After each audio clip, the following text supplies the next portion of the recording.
Hello everyone, मेरा नाम है पूर्णिमा और मैं रहती हूँ ऑस्ट्रेलिया के एक शहर एडलेट में और ये है मेरा चैनल क्लिक टू लाइफ।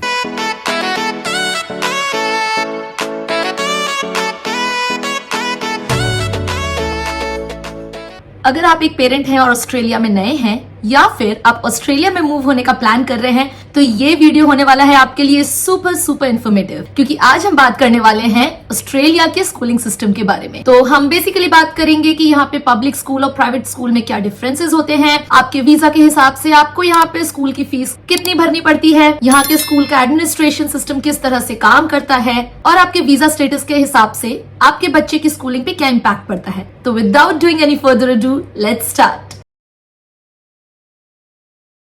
तो सबसे पहले जो बेसिक चीज मैं आपको बता दूं, यहाँ पे एडमिशन के लिए जो मिनिमम एज है वो है 5 साल। अनलाइक हमारे इंडिया में बच्चों का एडमिशन 3 साल से हो जाता है स्कूल में, जैसे कि 3 साल से आपका बच्चा नर्सरी में जाता है, फिर LKG, UKG, क्लास 1। यहाँ पे ऐसा नहीं होता है। यहाँ पे अगर आपको अपने बच्चे का एडमिशन करवाना है तो आपका बच्चा मिनिमम 5 इयर्स का होना चाहिए और आपका 5 साल का बच्चा सबसे पहले रिसेप्शन में जाता है। रिसेप्शन यहाँ पर होता है नर्सरी या LKG की तरह और उसके बाद सीधे होता है क्लास 1। तो अगर आप सोच रहे हैं अपने बच्चे का एडमिशन करवाने के लिए और आपका बच्चा 5 साल से कम है तो आपको अपने बच्चे को स्कूल में एडमिशन करवाने के लिए थोड़ा और रुकना पड़ेगा। तो सबसे पहले हम बात करेंगे कि यहाँ पे कितने तरह के स्कूल होते हैं।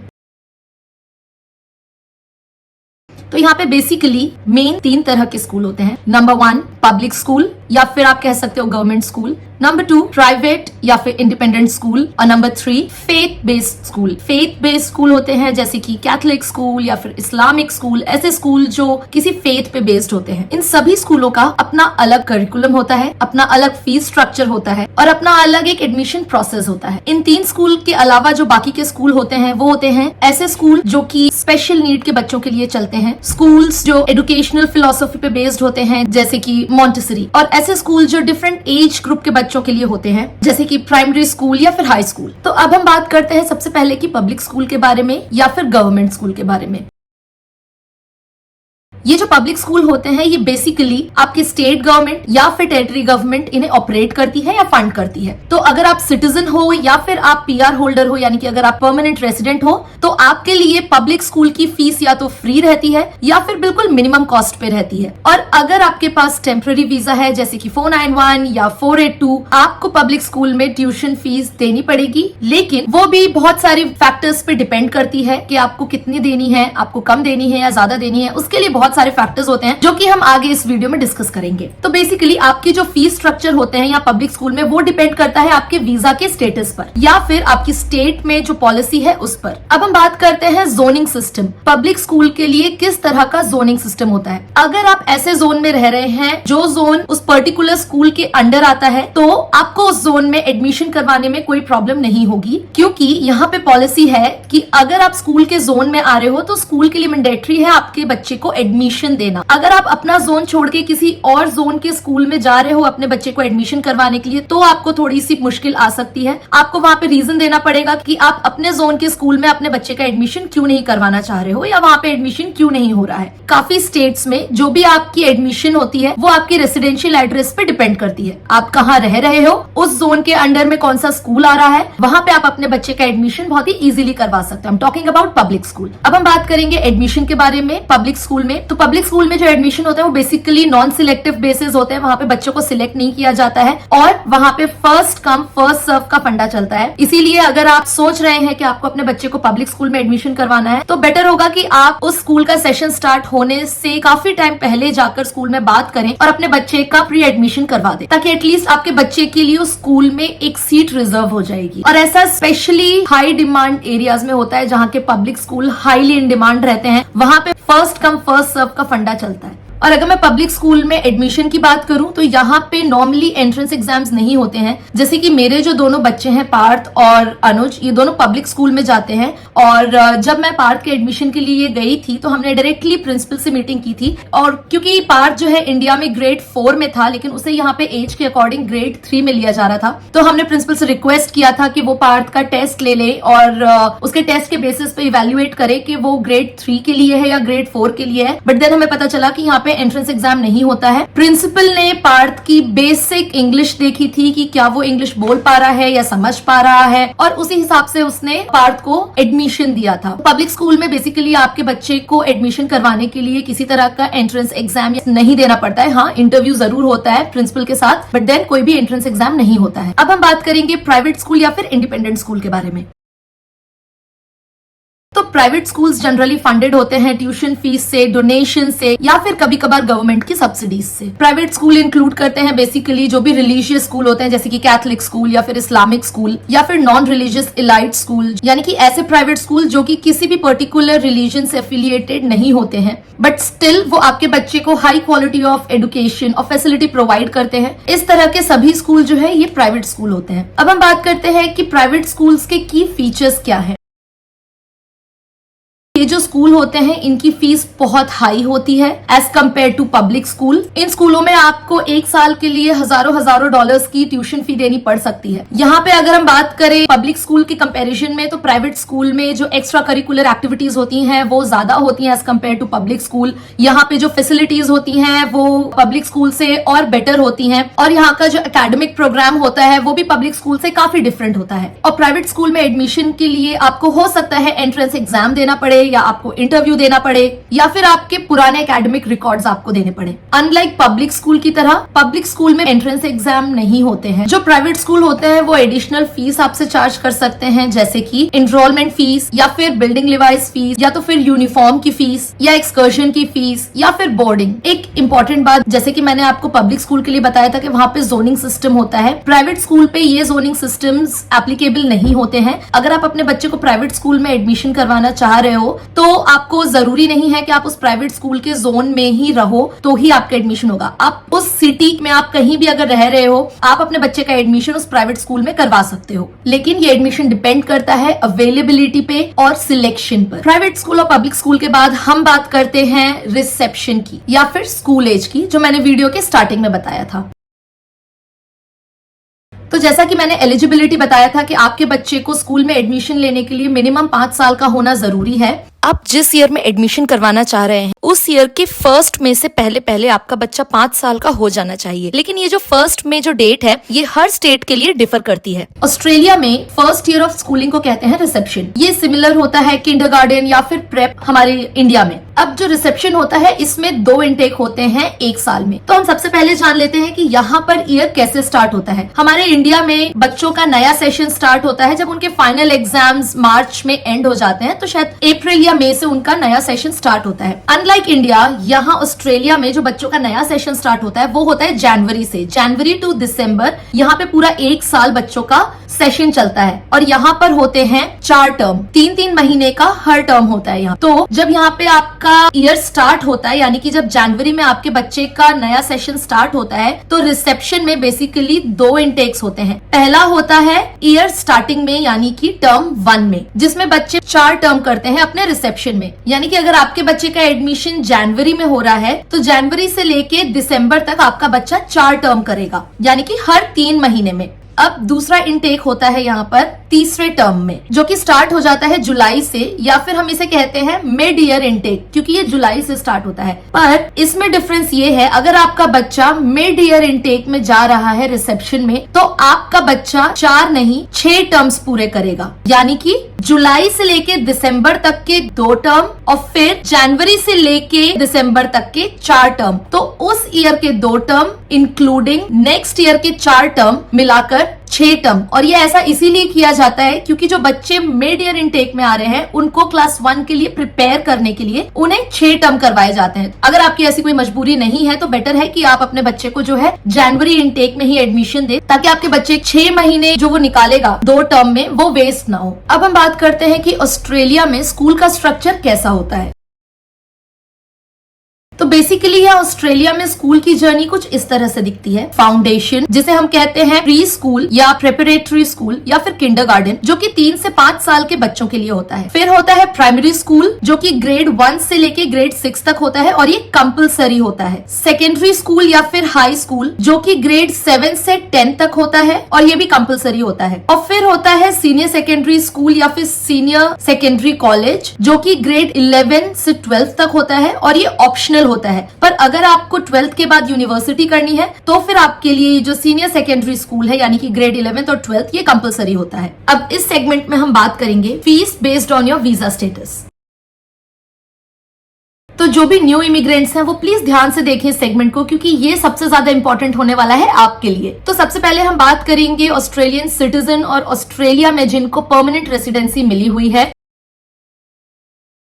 तो पब्लिक स्कूल में आपके लिए फीस या तो फ्री या फिर हेवीली सब्सिडाइज्ड होती है। अब हम बात करेंगे प्राइवेट स्कूल में। तो प्राइवेट स्कूल में जो फीस होती है सिटीजन्स के लिए और पीआर होल्डर्स के लिए वो वेरी कर सकती है स्कूल टू स्कूल, क्योंकि प्राइवेट स्कूल्स अपनी फीस खुद सेट करते हैं। तो जो पीआर होल्डर हैं यहाँ ऑस्ट्रेलिया में वो एलिजिबल होते हैं कुछ फी रिडक्शन के लिए या फिर स्कॉलरशिप के लिए। पर अगर मैं उन्हें कंपेयर करूं यहाँ के डोमेस्टिक स्टूडेंट यानी कि यहाँ के जो सिटीजन है उनसे अगर कंपेयर करूं तो हाँ, उन्हें उनके कंपेरिजन में फीस थोड़ी ज्यादा भरनी पड़ती है। अब जैसा कि मैंने आपको बताया था कि पीआर होल्डर प्राइवेट स्कूल में कुछ फी रिडक्शन के लिए एलिजिबल होते हैं, तो अब हम आगे देखते हैं कि वो कौन कौन से क्राइटेरियाज होते हैं जिनमें पीआर होल्डर्स यहाँ प्राइवेट स्कूल में फी रिडक्शन के लिए एलिजिबल होते हैं। नंबर 1 है स्कॉलरशिप। कुछ प्राइवेट स्कूल्स ऑफर करते हैं एकेडमिक, स्पोर्ट्स, म्यूजिक स्कॉलरशिप अपने पीआर स्टूडेंट्स के लिए, और ये स्कॉलरशिप्स रिड्यूस कर सकते हैं उनके ट्यूशन फी की कॉस्ट, या फिर वो अपने ट्यूशन फी को इनसे पूरी तरह से कवर कर सकते हैं। दूसरा होता है सिबलिंग डिस्काउंट। काफी सारे प्राइवेट स्कूल्स यहाँ पे मल्टी चाइल्ड डिस्काउंट देते हैं, यानी कि अगर आपका एक बच्चा आपकी फैमिली से ऑलरेडी उस प्राइवेट स्कूल में पढ़ रहा है और आप अपने दूसरे बच्चे का भी एडमिशन सेम स्कूल में करवाना चाह रहे हैं तो आपको सिबलिंग डिस्काउंट मिल सकता है। और फिर नेक्स्ट होता है फाइनेंशियल एड या फिर बर्सरीज। बर्सरीज बेसिकली मॉनेटरी अवार्ड्स हैं जो कि एजुकेशनल इंस्टीट्यूट से दिए जाते हैं या फिर फंड किए जाते हैं किसी भी इंडिविजुअल या फिर ग्रुप को। फाइनेंशियल एड और बर्सरी में जो प्राइवेट स्कूल होते हैं वो ऑफर करते हैं मीन टेस्टेड बर्सरी यानी कि fees assistance based on family income. जो पीआर होल्डर्स होते हैं ऐसी पीआर फैमिलीज जो ये दिखाती है कि उनकी फाइनेंशियल नीड है या जिनकी फाइनेंशियल इनकम कम है, तो उनके लिए ये जो स्कूल्स हैं वो पार्शियल फी रिलीफ दे देते हैं। नेक्स्ट है कम्युनिटी प्रोग्राम। कम्युनिटी प्रोग्राम में ऐसे स्कूल्स जिनमें स्ट्रॉन्ग कम्युनिटी या फिर रिलीजियस एफिलिएशंस होता है जैसे कि कैथोलिक या फिर लुथरन या फिर इस्लामिक स्कूल, तो ऐसे स्कूल उन फैमिलीज को जो बहुत ही एक्टिवली इन्वॉल्व होती हैं इन कम्युनिटीज में उनको फी रिडक्शन ऑफर करते हैं। नेक्स्ट होता है इक्विटी बेस्ड कंसिडरेशंस। कुछ स्कूल्स होते हैं जिनमें पॉलिसीज होती हैं डिसएडवांटेज फैमिलीज के लिए या फिर न्यूली सेटल्ड माइग्रेंट्स के लिए या फिर ऐसी फैमिली के लिए जिनकी सिचुएशन ठीक नहीं है या जिनकी सिचुएशन में हार्डशिप चल रहा है, उनको ये लोग फी कंसेशन प्रोवाइड कर देते हैं। अब जैसा कि मैंने आपको बताया था कि पीआर स्टूडेंट्स भले ही एलिजिबल हो कुछ फी रिडक्शन के लिए, बट स्टिल उन्हें डोमेस्टिक स्टूडेंट से ज्यादा फीस पे करनी पड़ती है प्राइवेट स्कूल में। जैसे कि उन्हें ऑस्ट्रेलियन स्टूडेंट से ज्यादा फीस भरनी पड़ती है, स्पेशली ऐसे प्राइवेट स्कूल में जो कि हाई डिमांड में है। सिटीजन नॉर्मली एलिजिबल होते हैं एडिशनल फेडरल के लिए या फिर स्टेट सब्सिडी के लिए, जो कि पीआर होल्डर्स नहीं होते हैं। कुछ स्कूल चार्ज करते हैं ओवरसीज और temporary resident tuition rate PR students के लिए। तो ये हमने बात की थी फीस स्ट्रक्चर पीआर होल्डर्स और सिटीजन्स के लिए पब्लिक और प्राइवेट स्कूल में। अब हम बात करेंगे फीस स्ट्रक्चर टेम्पररी रेसिडेंट्स के लिए पब्लिक स्कूल और प्राइवेट स्कूल में। तो सबसे पहले हम बात करेंगे पब्लिक स्कूल में। अगर आप टेम्पररी रेसिडेंसी पर हैं या फिर वर्क वीजा पर हैं जैसे कि 457 या वीजा 482 या फिर आप स्टूडेंट वीजा पे हैं या ब्रिजिंग वीजा पे हैं, तो आपको आपके बच्चों के लिए ज्यादा ट्यूशन फी भरनी पड़ सकती है पब्लिक स्कूल्स में। तो टीआर के लिए यानी कि टेम्पररी रेसिडेंस के लिए अगर हम फीस स्ट्रक्चर देखें तो हर स्टेट की अपनी अलग पॉलिसी होती है। जैसे कि साउथ ऑस्ट्रेलिया में टेम्पररी वीजा यानी कि जो 491 वीजा पे हैं उनको कुछ सब्सिडी मिलती है पब्लिक स्कूल्स में, यानी कि उनकी fees compare to bridging visa या फिर स्टूडेंट वीजा वाले लोगों के कंपैरिजन में कम होती है। या फिर हम कहें कि उनकी पब्लिक स्कूल में जो फीस होती है that is equivalent to the domestic students here. Fee exemption और रिडक्शन की बात करें, कुछ टेम्पररी रेसिडेंट्स एलिजिबल होते हैं फी एग्जेम्पशन और रिडक्शन के लिए based on factors like parent visa type, the child visa status या फिर फैमिली इनकम लेवल। तो अगर इन फैक्टर्स के बेसिस पे टेम्पररी रेसिडेंट्स फीस रिडक्शन के लिए एलिजिबल हैं, तो हम इन फैक्टर्स को थोड़ा और ब्रेक डाउन करते हैं। सबसे पहले हम बात करेंगे पेरेंट वीजा के बारे में। पेरेंट वीजा में ऐसे वीजा जो कि आपको फीस एग्जेम्पशन या फिर रिडक्शन के लिए एलिजिबल बनाते हैं वो है टेम्पररी स्किल शॉर्टेज वीजा यानी कि सब क्लास 482। जैसे कि स्टेट साउथ ऑस्ट्रेलिया या फिर विक्टोरिया में प्राइमरी वीजा होल्डर के जो भी बच्चे हैं उन्हें डिस्काउंट या वेवर, स्पेशली ऐसी प्राइमरी होल्डर के बच्चे जिनकी जॉब हाई डिमांड में है उन्हें फीस में एग्जेम्पशन या फिर रिडक्शन मिलता है। फिर हम बात करते हैं टेम्पररी ग्रेजुएट वीजा यानी कि सब क्लास 485 के बारे में। तो इस वीजा को कई बार लोकल स्कूल फी में एग्जेम्पशन मिल जाता है उस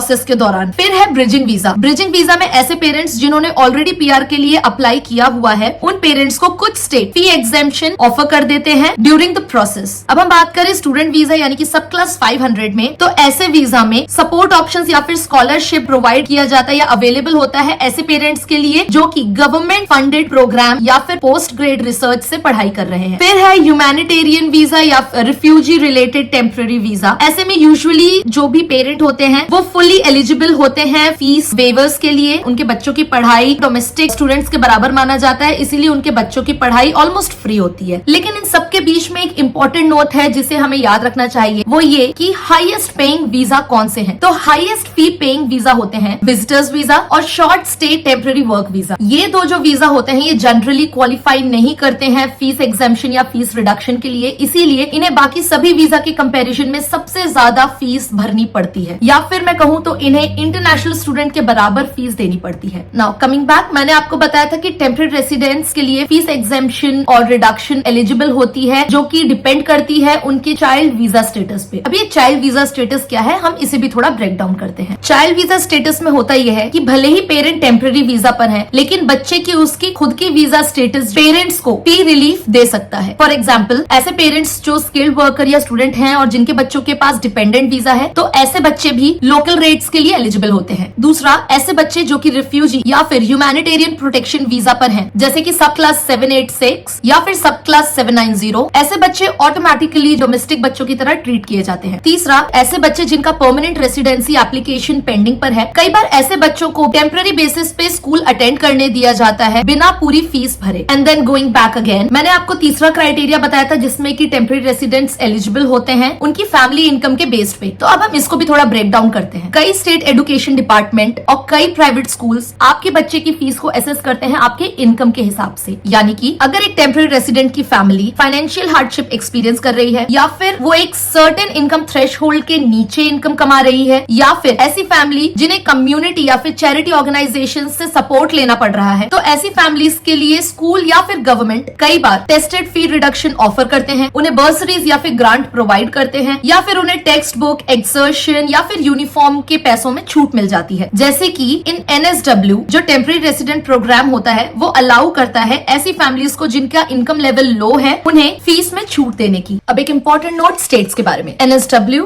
यहाँ पे कई टेम्पररी वीजा होल्डर्स को फीस पे करनी पड़ती है, बट फी एग्जेम्पशन पॉसिबल है अगर वो टेम्पररी रेसिडेंट प्रोग्राम के थ्रू जा रहे हैं। विक्टोरिया, कुछ वीजा होल्डर असेस कर सकते हैं funded public reduction, specially visa holder 482 and 485। South Australia offer करता है कंसेशन और exemption depending on income, visa type and local policy. Queensland में फी पॉलिसी काफी स्ट्रिक्ट है, पर कंसेशन रिक्वेस्ट को भी ये लोग प्रोसेस करते हैं। वेस्टर्न ऑस्ट्रेलिया और ऑस्ट्रेलियन कैपिटल टेरिटरी, यहाँ पे केस टू केस प्रोसेस किया जाता है फी वेवर्स। अब हम बात करेंगे कि परमानेंट रेसिडेंट्स यानी कि पीआर होल्डर और सिटीजन्स के लिए फीस किस तरह की रहती है पब्लिक स्कूल और प्राइवेट स्कूल में, और किस तरह से इनकी फैमिली इनकम अफेक्ट करती है इनकी स्कूलिंग कॉस्ट को। अगर सिटीजन और permanent resident family low income से नीचे रह रहे हैं या फिर वेलफेयर सपोर्ट पे हैं, या फिर वो फाइनेंशियल हार्डशिप एक्सपीरियंस कर रहे हैं उनकी हेल्थ इश्यूज की वजह से, उनके जॉबलेस होने की वजह से, या फिर दूसरे सर्कमस्टेंसेस की वजह से उन्हें सपोर्ट मिल रहा है कम्युनिटी या फिर चैरिटी ऑर्गेनाइजेशंस की तरफ से, तो ऐसे केसेस में दोनों ही पब्लिक और प्राइवेट स्कूल या फिर गवर्नमेंट डिपार्टमेंट इन्हें ऑफर कर सकती है ये चीजें। जैसे कि पब्लिक स्कूल में पीआर होल्डर और सिटीजन्स को कोई भी फीस नहीं भरनी पड़ती है, इनके लिए एक तरह से स्कूलिंग फ्री होता है। दूसरा, वॉलंटरी कॉन्ट्रीब्यूशंस या पैसे भरने पड़ सकते हैं, जैसे कि स्टेशनरी के लिए, यूनिफॉर्म के लिए, एक्सकर्शंस के लिए, कैंप्स के लिए या फिर एक्स्ट्रा करिकुलर एक्टिविटीज के लिए। अगर फैमिली स्ट्रगल कर रही है तो वो सपोर्ट के लिए अप्लाई कर सकते हैं, जैसे कि स्कूल कार्ड स्कीम। ये बेसिकली होता है साउथ ऑस्ट्रेलिया में, जो कि लो इनकम फैमिलीज वालों को हेल्प करता है उनके स्कूल कॉस्ट को लेकर। या फिर सेंटर लिंक सब्सिडी, जैसे कि ऐप स्टडी या फिर यूथ अलाउंस, या फिर फीस में छूट या फिर रिडक्शन स्कूल के बाकी एक्सपेंसेस के लिए। अब अगर हम बात करें प्राइवेट स्कूल में, अब क्योंकि हर प्राइवेट स्कूल अपना फीस खुद डिसाइड करती है, इसीलिए आपको thousands and thousands of dollars भरने पड़ सकते हैं प्राइवेट स्कूल में अगर आप सिटीजन या पीआर हो तब भी। लेकिन ऐसे पीआर होल्डर्स या फिर सिटीजन जिनकी इनकम काफी लो है, ऐसी फैमिलीज को स्कॉलरशिप ऑफर किया जाता है based on their financial need या फिर एकेडमिक मेरिट्स। उनकी फीस रिड्यूस हो जाती है under a means tested bursary scheme, या फिर उन्हें फ्लेक्सिबल पेमेंट प्लान अलाउ किया जाता है। कुछ प्राइवेट स्कूल जो है वो पार्टनरशिप में काम करते हैं कम्युनिटीज के साथ, या फिर चर्च ऑर्गेनाइजेशंस के साथ ऐसे बच्चों के लिए जो कि डिसएडवांटेज स्टूडेंट्स हैं, फिर भले ही ये स्टूडेंट सिटीजन के हो या फिर पीआर होल्डर के हो। फॉर एग्जाम्पल एनएसडब्ल्यू में जो पीआर होल्डर है वो अप्लाई कर सकते हैं एग्जेम्पशन के लिए फॉर वॉलेंटरी स्कूल फी, या फिर वो एसेस कर सकते हैं support low income health care card या फिर दूसरे गवर्नमेंट स्कीम के द्वारा। अब मैंने यहाँ पे एक टेबल बनाई है ये कंपेयर करने के लिए कि हर स्टेट में वीजा टाइप के अकॉर्डिंग आपको फीस किस हिसाब से भरनी पड़ती है। आप चाहे तो इसका स्क्रीनशॉट लेकर सेव कर लें। अब टेम्पररी रेसिडेंट्स, परमानेंट रेसिडेंट्स और सिटीजन के बाद आते हैं इंटरनेशनल स्टूडेंट्स। तो इंटरनेशनल स्टूडेंट्स जो कि वीजा सब क्लास 500 पर हैं, उन्हें यहाँ पे पूरी फीस देनी पड़ती है। उनके लिए कोई रिडक्शन या कोई एग्जेम्पशन नहीं है फीस में, यानी कि उन्हें इंटरनेशनल फीस देनी पड़ेगी और वो फीस बहुत ज्यादा होती है। अब यहाँ एक इंपॉर्टेंट नोट, कुछ स्टेट्स ऑफर करते हैं फी एग्जेम्पशन उन पेरेंट्स के लिए जो यहाँ के सिटीजन हैं या फिर ऐसी फैमिलीज के लिए जो लो इनकम पे रह रहे हैं। तो ऐसे केस में आप हमेशा अपने लोकल डिपार्टमेंट ऑफ एजुकेशन से चेक करें। अब इतना सब जानने के बाद आपको क्या करना चाहिए? हमेशा अपने स्टेट या फिर टेरिटरी के रूल्स चेक करें, क्योंकि school fees, as cut off या फिर एग्जेम्पशंस डिफर कर सकते हैं। अगर आप एडमिशन करवाना चाह रहे हैं तो स्कूल से कांटेक्ट जल्दी से जल्दी करें, स्पेशली ऐसे पब्लिक स्कूल में जो कि हाई डिमांड या अच्छे जोन में आते हैं। सपोर्ट प्रोग्राम के बारे में पता करें, स्पेशली तब जब आपके चाइल्ड को इंग्लिश में या फिर किसी और स्पेशल एजुकेशन में जरूरत हो। अब यहाँ पे एक बहुत ही कॉमन एग्जाम होता है जिसे हम कहते हैं NAPLAN एग्जाम, यानी कि national assessment program literacy and numeracy, और ये जनरली रिक्वायर्ड होता है उन स्टूडेंट्स के लिए जो कि ग्रेड 3, 5, 7 या 9 में है। वैसे तो ये एग्जाम कंपलसरी नहीं होता है, अगर स्कूल ये एग्जाम करवा भी रहा है तो भी आप अपने बच्चे का नाम इस एग्जाम से विड्रॉ करवा सकते हैं। और इस एग्जाम का आपके बच्चे के एडमिशन से कोई डायरेक्ट कनेक्शन भी नहीं होता है, यानी कि आपका बच्चा इस एग्जाम में जितना भी स्कोर करेगा उसका उसके एडमिशन से कोई लेना देना नहीं होता है। बट कुछ स्कूल ये एग्जाम्स करवाते हैं ये देखने के लिए कि आपके बच्चे को किस फील्ड में यानी कि किस डायरेक्शन में इंप्रूवमेंट की जरूरत होती है। अब इस एग्जाम में आपके बच्चे को असेस किया जाता है उसकी English reading, writing, listening, grammar, punctuation and numeracy के बेसिस पर, और ये थ्रू आउट दी ऑस्ट्रेलिया कराया जाता है। टिपिकली ये एग्जाम्स जो है वो मार्च में होते हैं और इन्हें कोऑर्डिनेट किया जाता है Australian curriculum assessment and reporting authority के द्वारा, यानी ACARA के द्वारा। और अगर आप चाहो तो आप इस टेबल का भी स्क्रीनशॉट ले सकते हो, क्योंकि इस टेबल में मैंने जो कंपैरिजन बताया है पब्लिक और प्राइवेट स्कूल के बारे में वो काफी डेप्थ में है। तो अगर आपको वीडियो में कुछ मिसिंग लगा तो शायद आपको इस टेबल से हेल्प मिल जाए। ऑलराइट, तो ये था आज का वीडियो। आई होप आपको ये वीडियो काफी हेल्पफुल लगा हो और आपको काफी इन्फॉर्मेटिव लगा हो। अगर मैंने कहीं कुछ मिस किया है तो मुझे कमेंट बॉक्स में कमेंट करके जरूर बताना, या अगर आपको और भी कुछ इन्फॉर्मेशन चाहिए या किसी भी चीज के बारे में कुछ पूछना है, feel free to ask me in the comment box. अगर आपको ये वीडियो अच्छा लगा है तो प्लीज इस चैनल को सब्सक्राइब कीजिए, वीडियो को शेयर और लाइक कीजिए। मैं अब आपसे मिलूंगी मेरे नेक्स्ट वीडियो में। Till then stay safe, stay healthy, bye.